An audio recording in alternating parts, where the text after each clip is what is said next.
We all understand the basic idea behind the Lincoln assassination. But what if we could know more about it? What if we could go beyond the idea that he was just some president that was shot by John Wilkes Booth?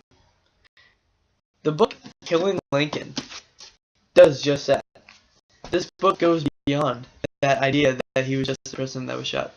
So today I'd like to share with you 3 reasons why you should read this book before you go to college in preparation of college U.S. history classes.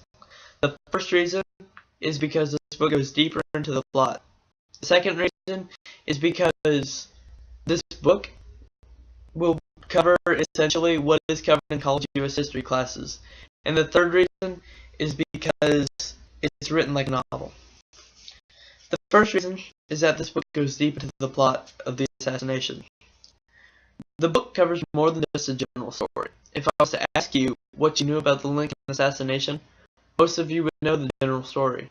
You might say something such as, he was assassinated by John Wilkes Booth at Ford's Theater. That would be about it. But did you know that there were 2 other assassination attempts going on that night? An excerpt in the book, page 199, talks about one, where Lewis Powell was sent to kill Secretary of State William Seward. Frederick Seward's son stopped it. As Frederick Seward accepts the Bible, Powell turns and takes 3 steps down the stairs. Suddenly he turns. He sprints back up to the landing, drawing a Navy revolver. He lowers the gun, curses, and fires. But the gun jams. Right there is just one excerpt of how this book goes so much deeper than just the idea of killing Lincoln. It goes into how people attempted to kill his coach and to kill people who supported Lincoln as well, or his high-up trusted advisors.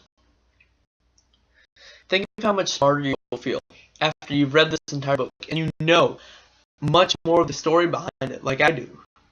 Think of how much smarter you'll feel and how superior you might feel to your college buddies who have to understand the Lincoln assassination, and you can just look at them and say, I already know this, I knew that already. Or you can call it ahead of the professor while they're listening. So the first reason to read Killing Lincoln before you go to college is that this book goes deep into the plot. The second reason is that college U.S. history classes will cover what the assassination was in this book. Right now, I'm in dual credit U.S. history, and to be honest, it's quite boring when we cover the Lincoln assassination. It wasn't enjoyable at all because it was just a lecture and note-taking. But this book is different. This book gives you a close-up encounter.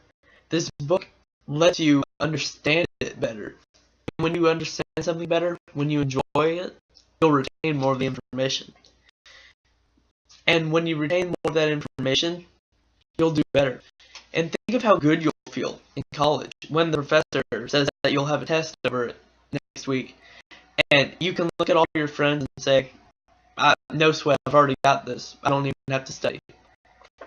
So the second point to read Killing Lincoln before you go to college in preparation for college U.S. history classes is that college U.S. history classes will cover what's in the book. The third reason to read Killing Lincoln before you go to college is that the book's written like a novel. The book does take time, but it gets interesting. I believe it takes about 125 pages. But the book's written like a novel, not like all the other non-fiction history books that there may be. Instead of talking in past tense, this talks in present tense. I can open to any page in here and read it, and it's in present tense. I'll read right now. But Lafayette Baker was a shifty character with loyalties undefined, except for his love of money and of himself, though not necessarily in that order. Secretary Stanton soon grew weary of him, so Baker returned to New York City.